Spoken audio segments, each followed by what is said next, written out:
Assalamualaikum warahmatullahi wabarakatuh. Pada kesempatan kali ini, pada video kali ini, kita akan sama-sama membahas mengenai soal silogisme dan juga pembahasannya nih teman-teman. Nah, soal silogisme ini biasanya sering kita temui pada tes CPNS atau tes UTBK ataupun juga di soal-soal yang memiliki kategori matematika dasar teman-teman. Tapi khusus kali ini karena sekarang lagi musim-musimnya ya mengenai open rekrutmen untuk CPNS di tahun 2024.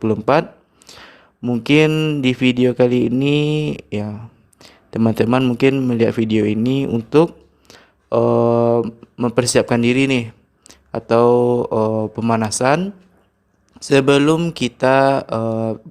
teman-teman mengikuti ujian tes SKD CPNS yang sesungguhnya.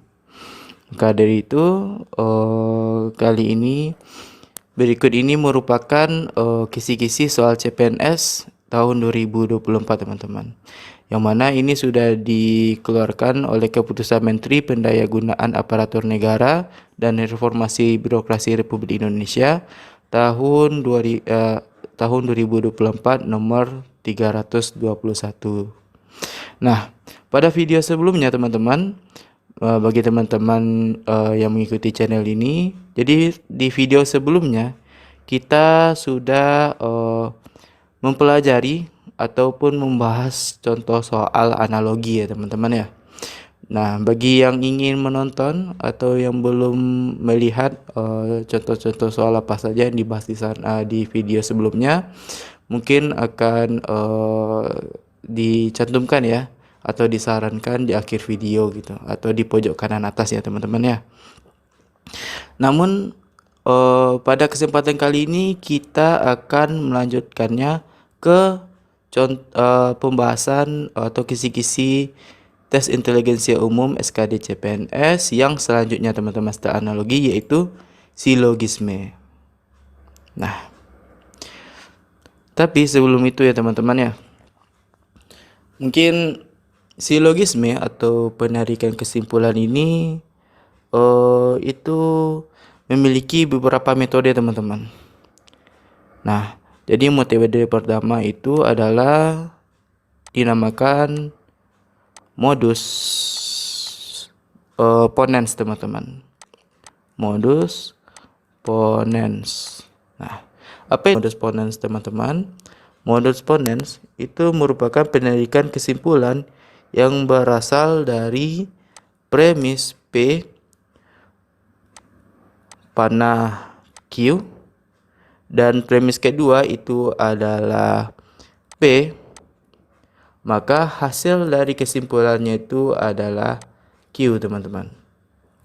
Nah, itu adalah modus ponens. Nah, jadi untuk apanya ya teman-teman biar lebih interaktifnya. Jadi P ini itu adalah jika P dan panah ini kita sebutkan dengan maka, kita jadikan sebagai maka, dan Q ini adalah akibat dari yang P teman-teman. Jadi bisa kita baca itu adalah jika P maka Q. Nah gitu. Kemudian yang kedua ya teman-teman ya, yang metode yang kedua itu adalah modus tollens. Nah, apa itu modus tollens teman-teman? Itu adalah metode pengambilan kesimpulan dengan kesimpulan dari jika P maka Q, dan premis yang kedua itu adalah min Q atau ingkaran dari Q, maka hasilnya adalah min P atau ingkaran dari P teman-teman. Nah, itu adalah modus tollens. Dan yang ketiga itu adalah silogisme teman-teman. Silogisme. Maaf tulisannya agak jelek ya teman-teman ya. Nah, silogisme itu merupakan metode pengambilan kesimpulan dari jika P maka Q. Kemudian itu premis pertama. Premis kedua itu adalah jika Q maka R. Sehingga dapat diambil kesimpulannya adalah hasilnya adalah P jika P maka R teman-teman. Nah itu. Jadi dalam soal silogisme nanti cara menjawabnya ini kita hanya perlu menghafal 3 metode ini teman-teman. Tapi nggak harus juga kita hafal nama-nama modus tersebut. Modus ponens, yang mana modus ponens, yang mana modus tollens, yang mana silogisme. Tapi yang paling penting adalah bagaimana teman-teman untuk mengolah atau mengambil kesimpulan berdasarkan metode-metode dari 3 modus tersebut gitu. Jadi modus ponens, jika P maka Q, kemudian ada model keduanya P, premis keduanya adalah P, maka dapat kesimpulannya adalah Q. Kemudian jika P maka Q, kemudian ada modus kedua ada ingkaran Q, maka hasilnya adalah ingkaran P. Kemudian silogisme itu adalah jika P maka Q, kemudian jika Q maka R, maka dapat diambil kesimpulannya bersama premis baru yaitu jika P maka R gitu. Nah gitu sih teman-teman. Kalau mungkin untuk modus ponens, apa itu modus ponens, apa itu modus tollens, silogisme itu jarang ditanya ya. Cuman yang penting kita tahu gimana kita cara mengolah premis-premis yang ada atau pernyataan-pernyataan ada menjadi sebuah kesimpulan gitu yang benar. Nah, kita lanjut saja teman-teman ya ke soal nomor 1. Soal nomor 1. Jika Abdi pergi ke mall, maka Bianca sedang belajar. Jika Bianca sedang belajar, maka ibu sedang memasak. Ibu tidak sedang memasak. Nah, dari kalimat ini maka dapat disimpulkan A. Tidak dapat disimpulkan. B. Abdi pergi ke mall. C. Ibu pergi ke mall. D. Bianca sedang belajar. Atau E. Abdi tidak pergi ke mall. Baiklah, mungkin bagi teman-teman yang ingin menjawab silakan di post video ini. Ya, silakan di post dulu teman-teman bagi yang ingin yang ingin menjawab sendiri. Baiklah, kita lanjutkan ya teman-teman ya jawabannya. Jadi bagaimana cara kita menjawab soal ini ya teman-teman. Kalau kita misalkan ya teman-teman ya, Abdi pergi ke mall itu adalah P. Kemudian Bianca sedang belajar itu adalah Q. Kemudian ibu sedang memasak itu adalah R. Nah, berarti bisa kita tulis premis pertama.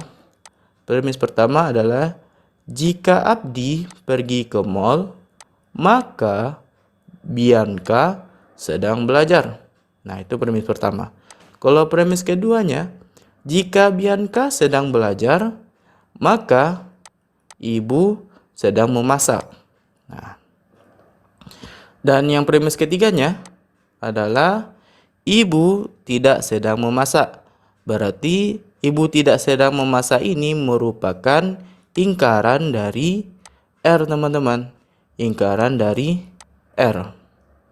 Nah, dari premis 1 dan premis 2 kita dapat membuat sebuah premis atau pernyataan baru, yaitu berdasarkan dengan hukum silogisme ya teman-teman ya. P jika P sama dengan Q, kemudian jika Q sama dengan R, itu hasilnya adalah jika P sama dengan R teman-teman. Berarti bisa kita buat jika Abdi pergi ke mall, maka ibu sedang memasak. Nah, Di premis ketiga teman-teman ya. Premis ketiga itu adalah ibu tidak sedang memasak. Berarti kita bisa membuat lingkaran R. Nah, kalau seperti ini berarti kita bisa menggunakan yang namanya modus tollens ya teman-teman ya. Nah, modus tollens yang jika P sama dengan R, kemudian premis kedua adalah min R, maka hasilnya adalah hasil yang dapat kita simpulkan adalah jika kita menggunakan modus tollens adalah min P teman-teman. Nah, min P. Jadi kalau kita ambil min P itu adalah Abdi, kalau P kan Abdi pergi ke mall. Berarti ingkaran dari P itu adalah Abdi tidak pergi ke mall. Nah, di sini di antara jawaban A, B, C, D, E itu yang benar adalah yang E teman-teman. Nah, mungkin kita lanjut aja ya teman-teman ya ke soal nomor kedua. Jika musim hujan, maka tumbuh-tumbuhan semakin subur. Jika tumbuh-tumbuhan semakin subur, maka cacing dalam tanah akan semakin banyak. Dari pernyataan di atas dapat disimpulkan: A. Cacing dalam tanah semakin banyak bukan saat musim hujan. B. Saat musim hujan, tumbuh-tumbuhan semakin tidak subur. C. Saat musim hujan, cacing dalam tanah akan semakin banyak. D. Cacing dalam tanah semakin sedikit saat musim hujan. Atau E. Jumlah cacing dalam tanah tidak dipengaruhi oleh musim hujan. Nah, sama seperti soal nomor 1 tadi teman-teman. Jadi musim hujan kita anggap sebagai P, kemudian tumbuh-tumbuhan semakin subur kita simpulkan sebagai Q, kemudian cacing dalam tanah akan semakin banyak, itu kita misalkan sebagai R teman-teman. Jadi di premis pertama jika P sama jika P maka Q. Premis kedua itu jika Q itu maka R hasilnya. Nah, dari pernyataan di atas dapat disimpulkan kalau kita menggunakan metode silogisme teman-teman, maka ini bisa didapatkan pernyataan baru, yaitu jika P maka R teman-teman. Jadi jika musim hujan maka cacing dalam tanah akan semakin banyak. Nah, di antara A, B, C, D, E, nah itu yang manakah kira-kira yang paling benar teman-teman? A. Cacing dalam tanah semakin banyak bukan saat musim hujan. Atau B. Saat musim hujan tumbuh-tumbuhan semakin tidak subur. C. Saat musim hujan cacing dalam tanah akan semakin banyak. D. Cacing dalam tanah semakin sedikit saat musim hujan. E. Jumlah cacing dalam tanah tidak dipengaruhi oleh musim hujan. Dan jawabannya adalah C teman-teman. Ya. Kita lanjut ya teman-teman ya ke soal nomor 3. Jika Didit membeli cabai, maka Cecep membeli bawang. Jika Cecep membeli bawang, maka Eka tidak membeli jamur. Hari ini Eka membeli jamur. Nah, ya berarti kita misalkan teman-teman ya. Premis pertama itu jika Didit membeli cabai, maka Cecep membeli bawang. Premis kedua adalah jika Cecep membeli bawang, maka Eka tidak membeli jamur. Nah, Eka tidak membeli jamur kita simpulkan sebagai R. Hari ini Eka membeli jamur. Berarti ini merupakan ingkaran dari R teman-teman. Nah, ini kita bisa lakukan metode silogisme, yaitu didapatkan hasilnya adalah jika Didit membeli cabai, maka Eka tidak membeli jamur. Nah, itu. Nah, kemudian hasil dari silogisme ini teman-teman kita dapat bisa mengambil kesimpulan dengan menggunakan modus tolerance ya teman-teman ya. Dengan modus tolerance lagi, jadi min R atau ingkaran R ya teman-teman ya. Karena saya sebenarnya ini merupakan negasi ya teman-teman ya, bukan minus. Negasi ini merupakan pengingkaran dari kalimat yang asal, pernyataan yang aslinya teman-teman gitu. Nah, jadi kalau saya bilang minus itu anggap saja pengingkaran ya teman-teman ya, atau negasi. Nah, jadi ini dari pernyataan baru dapat diambil kesimpulan, dapat disimpulkan bahwa ini merupakan negasi atau ingkaran dari P, yaitu hasilnya adalah Didit tidak membeli cabai. Nah, di antara opsi A, B, C, D, E, yang benar adalah D teman-teman. Didit tidak membeli cabai. Oke, next ya teman-teman ya. Nomor 4. Jika pasokan tomat terlalu banyak, maka harga tomat rendah dan petani tomat rugi. Hari ini pasokan tomat tidak terlalu banyak. Nah, dapat disimpulkan bahwa A, pasokan tomat tidak terlalu banyak, B, harga tomat tidak rendah dan petani tomat tidak rugi. C, harga tomat tinggi atau petani tomat rugi. D, pasokan tomat terlalu banyak, atau E, tidak dapat disimpulkan. Nah, kita tulis ya teman-teman ya.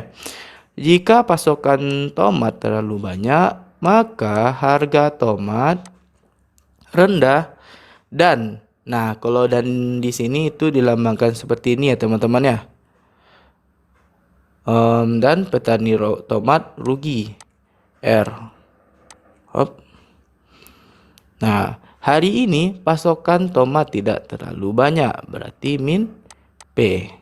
Nah, kira-kira apa jawabannya teman-teman? Nah, kalau kita ingat-ingat kembali ya, kalau modus ponens itu adalah jika P sama dengan Q, kemudian Q, kemudian P, maka hasilnya adalah Q. Nah, ini merupakan ponens teman-teman. Ponens. Kemudian yang metode kedua, modus yang kedua adalah modus tollens. Tollens itu merupakan jika P maka Q, kemudian didapatkan premis kedua adalah min Q atau ingkaran Q, maka hasilnya adalah ingkaran P. Kemudian kalau yang silogisme ya jika P maka Q, kemudian jika Q maka R, kemudian didapatkan jika P maka R. Nah, tapi di soal ini ya teman-teman ya, jika P maka Q dan R. Dan kemudian premis kedua adalah ditanya adalah min Q. Apa yang terjadi jika pasokan tomat tidak terlalu banyak? Nah, jadi ingat ya teman-teman ya, kalau misalnya teman-teman menemukan soal seperti ini, jika di soal setelah teman-teman tulis seperti ini gitu kan, tulis persamaan apanya tuh, perwakilannya tuh, kalimatnya tuh untuk dibuat kesimpulan. Kalau tidak memenuhi modus ponens, modus tollens, atau bahkan silogisme, nah itu artinya tidak dapat disimpulkan teman-teman gitu. Tidak dapat disimpulkan. Jadi kalau misalnya tidak ada ketentuan-ketentuan, tidak memenuhi ketentuan dari ponens, tollens atau silogisme, berarti kalimat ini tidak bisa disimpulkan. Nah, jadi jawabannya adalah yang E teman-teman gitu.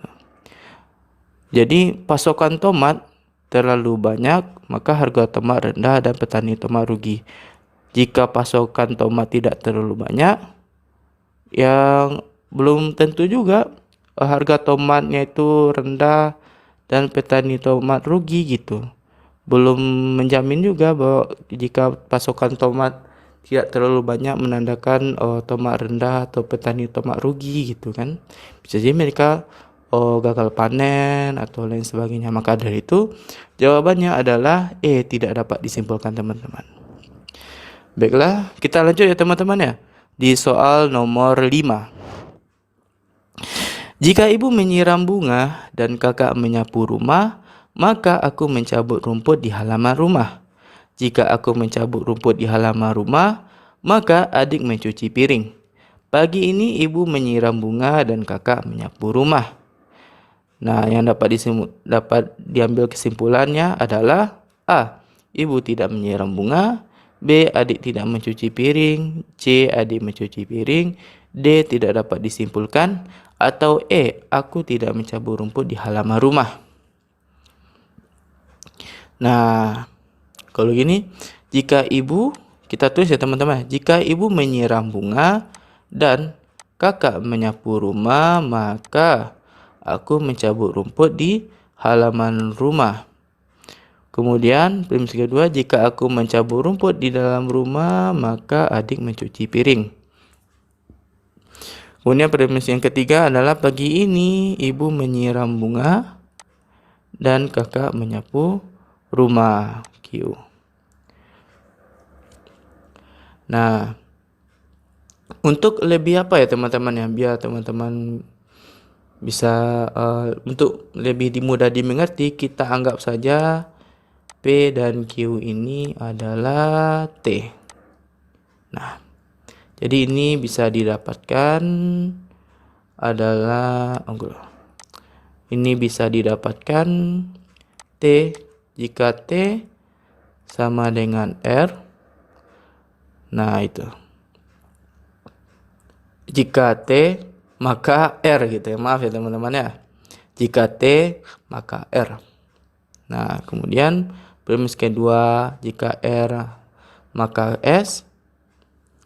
Dan yang ditanya adalah T teman-teman. T. Premis kedua adalah T. Jadi ini untuk premis pertama dan yang kedua kita bisa lakukan yang namanya silogisme teman-teman. Nah, sehingga dapat hasilnya adalah jika T maka S teman-teman. Jika ibu menyiram bunga dan kakak menyapu rumah, maka adik mencuci piring. Nah, kemudian selanjutnya teman-teman, berarti yang ditanyakan adalah T teman-teman. T yang jadi premis ketiganya. Sehingga kita bisa mengambil yang namanya modus ponens teman-teman. Jadi jika modus ponens artinya adalah ini hasilnya adalah S teman-teman. S. Jadi jika T maka S, kemudian yang selanjutnya premis selanjutnya adalah T, maka bisa diambil kesimpulannya adalah S teman-teman. Jadi pagi ini ibu menyiram bunga dan kakak menyapu rumah. Maka kesimpulan bisa diambil adalah adik mencuci piring teman-teman. Jadi jawabannya adalah yang C teman-teman. Kita lanjut ke soal berikutnya ya teman-teman. Soal nomor 6. Jika Ina memasak rendang, kita anggap sebagai P, maka Ina membeli daging. Ina membeli daging adalah Q. Kemudian premis yang kedua adalah jika Ina membeli daging Q, maka Ina pergi ke pasar.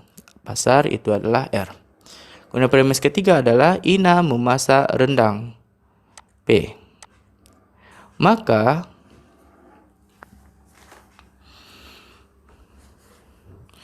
dari sini kita bisa mengambil kesimpulan teman-teman ya. Jika kita mengambil modus ponens yaitu P, Q, kemudian jika P maka Q, kemudian yang selanjutnya adalah P, maka bisa kita simpulkan hasilnya adalah Q. Dan yang kedua, jika P sama dengan Q, kemudian Q sama dengan R. Bisa kita ambil kesimpulannya metode silogisme, yaitu jika P maka R. Kemudian kita ambil modus ponens lagi untuk yang P, maka hasilnya adalah R, teman-teman. Jadi jawabannya itu ada antara Q dan R. Nah, antara Ina membeli daging atau Ina pergi ke pasar. Nah, di antara opsinya ini, Ina tidak ke pasar membeli daging, Ina pergi ke pasar. Nah, ini ada satu, teman-teman ya. Ina tidak membeli daging, salah. Ina tidak membeli ke pasar, Ina membeli sayur juga, otomatis salah. Berarti jawabannya adalah yang B, teman-teman. Kita lanjut ya, teman-teman ya, ke soal nomor 7. Jika Mimi mendapatkan nilai SKD di atas ambang batas dan mendapatkan nilai tertinggi, maka Mimi akan mengikuti ujian SKB. Jika Mimi akan mengikuti ujian SKB, maka Ali tidak mendapatkan nilai SKD tertinggi. Berarti kita bisa buat persamaan, jika Mimi mendapatkan nilai SKD di atas ambang batas dan mendapatkan nilai tertinggi, maka Mimi akan mengikuti ujian SKB PQR. Kemudian yang premis yang kedua, jika Mimi akan mengikuti ujian SKB, maka Ali tidak akan mendapatkan nilai SKD yang tertinggi. Kemudian premis ketiga adalah Mimi akan mengikuti ujian SKB, berarti R. Berarti dapat disimpulkan bahwa R, jika R sama dengan S, kemudian hasilnya R, maka jawabannya adalah S, teman-teman. Maaf, jawabannya adalah S, yaitu Ali tidak mendapatkan nilai SKD tertinggi. Dan jika teman-teman ingin mendapatkan jawaban yang lainnya, ya itu aja sih, teman-teman ya. Ya, jadi jawabannya itu adalah Ali tidak mendapatkan nilai SKD tertinggi. Jadi untuk premis pertama ini itu tidak ada ya tidak diperlukan untuk menjawab persoalan mengambil kesimpulan di soal nomor 7 ini gitu. Jadi bisa dibilang ini agak jebakan ya, teman-teman ya. Tapi kita tenang aja kok. Kalau di ujian SKD itu saya rasa tidak akan ada menemukan yang soal seperti ini gitu. Pasti ada soalnya itu yang memiliki, kalau misalnya setiap pernyataannya itu setiap premisnya itu pasti memiliki fungsinya gitu. Jadi kalau di sini itu adalah fungsi premis pertama adalah untuk mengecoh saja ya, teman-teman ya. Jadi jawabannya adalah D, Ali tidak mendapatkan nilai SKD tertinggi. Mungkin selanjutnya ya, teman-teman ya. Selanjutnya nomor 8. Semua ASN memiliki nomor induk pegawai. Yoyo seorang ASN di instansi X. Ini instansi ya, teman-teman ya. Maaf, typo. Instansi. Saya lupa apanya. Salah ketik ya, teman-teman ya. Yoyo adalah seorang ASN di instansi X. Nah, jawabannya kesimpulannya itu adalah titik-titik A, Yoyo tidak memiliki nomor induk pegawai. B, Yoyo mungkin memiliki nomor induk pegawai. C, nomor induk pegawai milik Yoyo sudah tidak berlaku. D, Yoyo pasti memiliki nomor induk pegawai. Atau E, Yoyo mengundurkan diri sebagai ASN di instansi X. Atau kampus X sebenarnya bisa juga ya. Karena di kampus pun juga memiliki ASN, tapi ya udahlah. Kita coret saja, ganti dengan instansi. Instansi. Nah, kalau soal ini ya, teman-teman ya, berarti kita bisa gambarkan kalau misalnya semua ASN itu memiliki nomor induk pegawai. Jadi ini kita anggap sebagai ASN, di mana ASN ini, semua ASN itu pasti memiliki nomor induk pegawai. Kemudian Yoyo seorang ASN di kampus X, berarti Yoyo berada di dalam lingkaran ASN, teman-teman. Berarti dapat disimpulkan bahwa Yoyo itu pasti memiliki nomor induk pegawai, dan jawabannya itu adalah D, teman-teman. Oke. Nah, mungkin ini silakan jawab di kolom komentar ya, teman-teman ya. Nah, soalnya itu adalah jika Martin Ari starter di timnas, maka Hernando Paes duduk di bangku cadangan. Jika Hernando Paes duduk di bangku cadangan, maka timnas dilatih oleh SYT. Kemudian timnas tidak dilatih oleh SYT, maka kesimpulan tepat adalah A. Martin Ari starter di timnas, B. Hernando Paes duduk di bangku cadangan, C. Martin Ari tidak starter di timnas, D. Hernando Paes starter di timnas, atau E. tidak dapat disimpulkan. Nah, itu soal yang pertama, teman-teman. Silahkan jawab di kolom komentarnya. Kemudian soal yang kedua, semua buku ensiklopedia sangat berguna. Sebagian buku yang sangat berguna harganya mahal. Simpulan yang tepat adalah A. Semua buku sangat tidak berguna, B. Sebagian buku ensiklopedia mungkin harganya mahal, C. Semua buku mahal sangat berguna, D. Semua buku yang sangat berguna ada ensiklopedia, atau E. Semua buku ensiklopedia harganya mahal. Nah, dua soal ini teman-teman, silakan teman-teman jawab di kolom komentar ya, teman-teman ya. Untuk jawaban bagi teman-teman yang mendapatkan nilai yang benar, maka akan mendapatkan like dari saya gitu, atau nanti akan saya buatkan source-nya ya, teman-teman ya, pembahasan mengenai kedua soal ini. Nah, mungkin itu ya yang bisa saya sampaikan pada video kali ini. Like jika teman-teman suka, dan dislike jika teman-teman tidak suka. Dan bagi ada yang ingin bertanya ataupun memberikan masukan ataupun saran kepada pembuat video, silahkan di komen ya, teman-teman ya. Di komen, dan jangan lupa untuk subscribe channel ini untuk mendapatkan info terbaru ataupun uploadan dari video terbaru dari channel ini. Mungkin itu saja yang bisa kita bahas pada hari ini, dan sampai jumpa di video selanjutnya, teman-teman. Assalamualaikum warahmatullahi wabarakatuh. Dadah.